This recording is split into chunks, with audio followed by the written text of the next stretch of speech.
दहेज, समाज क्या कहेगा। हमें तो आपकी बच्ची पसंद आ गई है। हमारे लड़के की कद काठी के हिसाब से देखे तो दोनों की जोड़ी बहुत अच्छी लगेगी। जैसा आप सही समझे।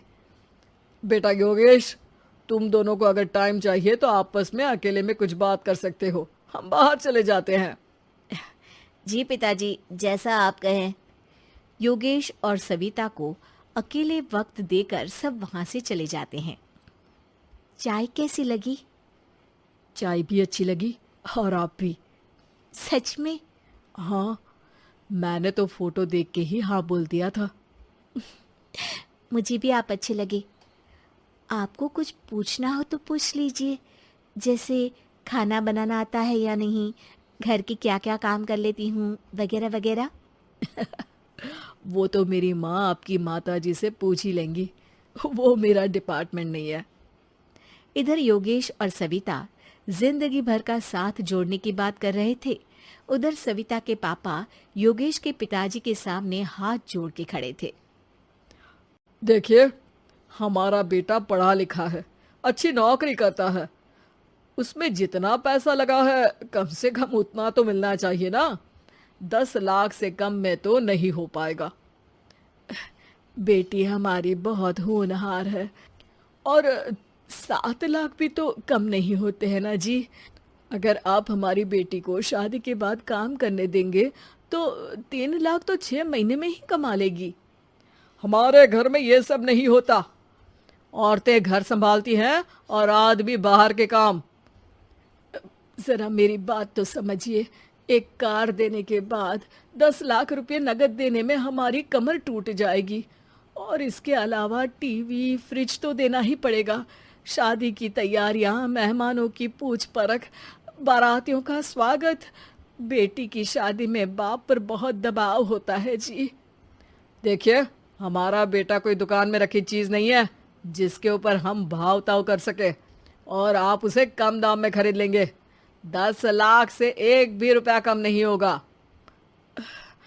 ठीक है, जैसा आप कहे जी, पर आधा पैसा अभी और आधा कन्यादान के वक्त दे देंगे। अरे, इसमें भी किश्त मांग रहे हैं आप?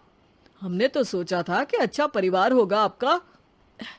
अच्छा ही परिवार है देवनाथ जी, पर पैसों की थोड़ी तंगी है ना, वरना सब ठीक ही है हमारे परिवार में जी। देवनाथ वहां से अपने बेटे योगेश को लेकर चले जाते हैं और कुंडली मिलवाई जाती है।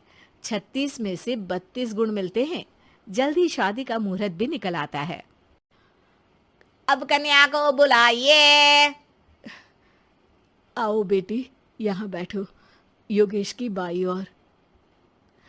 मंत्रोच्चार शुरू करते हैं। मंगलम भगवान विष्णु मंगलम गरुड़ध्वजा मंगलम। सविता के पापा सविता और योगेश के बीच में जाकर बैठ जाते हैं।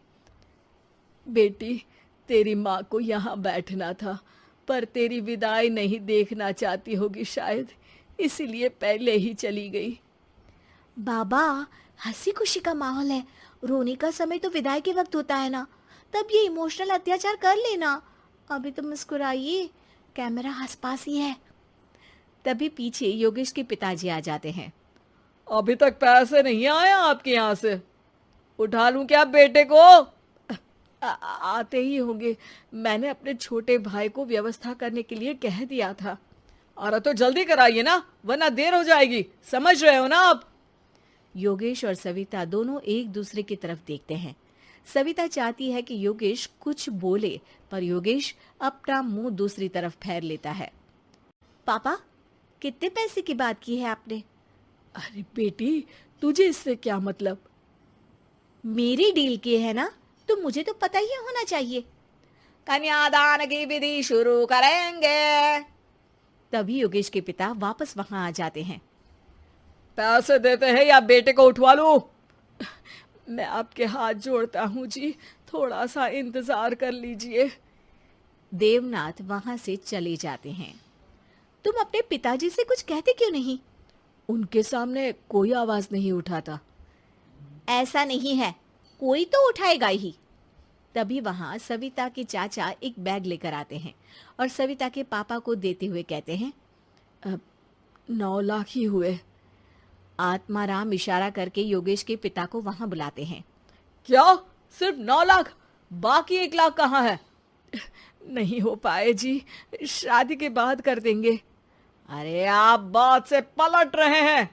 जल्दी से अभी के अभी पूरे पैसे लाइए, वरना बेटे को उठाऊं क्या? देखिए मैं आपके पाँव पड़ता हूँ। रुक जाइए पापा, रिश्ते हाथ पकड़कर जोड़े जाते हैं, पांव पकड़कर नहीं। बेटी तू चुप रह। नहीं, ये कब से बस कह ही रहे हैं कि उठवा लूं, पर कोई उठ ही नहीं रहा। लो, मैं ही उठ जाती हूँ। बेटा, अपशगुन हुआ। दहेज लेना सबसे बड़ा अपशगुन है, पाप है, पाखंड है।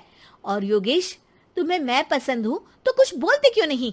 और तुम्हारे पिताजी, अरे देवनाथ जी, आपके नाम में ही बस देव है, काम तो आपके असुरों जैसे हैं। पर गलती आपकी नहीं, गलती मेरे पिताजी की है, जो आप जैसे लोगों को घर की दहलीज पे चढ़ने देते हैं। लेकिन एक बात साफ है, मैं आपके घर की दहलीज कभी नहीं चढ़ूंगी। अरे बेटा, समाज क्या कहेगा? यही कहेगा कि सविता के भीतर की माँ दुर्गा जाग गई थी, जिसने पापा के खिलाफ, गलत के खिलाफ आवाज उठाई। आसपास के लोगों ने जोरदार तालियां बजाई। समाज की तालियों से पता चला कि समाज क्या कहेगा। समाज ने सविता की बात को स्वीकार भी किया और उसको अपने सर आंखों पर भी बिठा लिया। सविता के पिता में हिम्मत जागी और उन्होंने कहा, देवनाथ जी, आप कह रहे थे ना बेटे को उठा लूं क्या? उठा लीजिए। हमारी बेटी को आपका लड़का पसंद नहीं है और हमें आप